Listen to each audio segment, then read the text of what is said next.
All right, thank you, Mary. It's time for my final thought.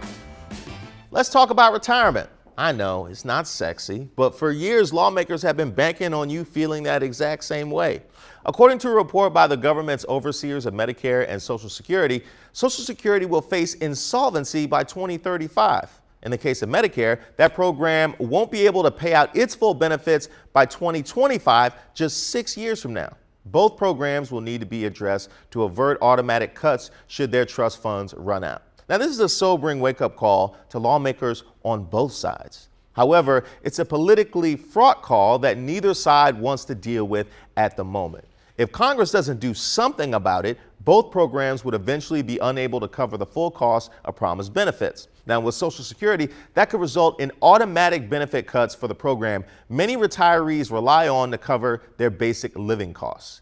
Now, Arkansas Representative Steve Womack said, quote, "The programs that millions of Americans pay into and expect to have in the future are going broke, driving up federal spending, growing our deficits, and crowding out other priorities in the process. We cannot afford to ignore this reality any longer," end quote. Now, the problem is that potential cuts, such as stopping inflationary increases for Social Security, raising payroll taxes, or increasing the Medicare retirement age, are so politically dicey that Congress is mostly ignoring the problem. That has to stop.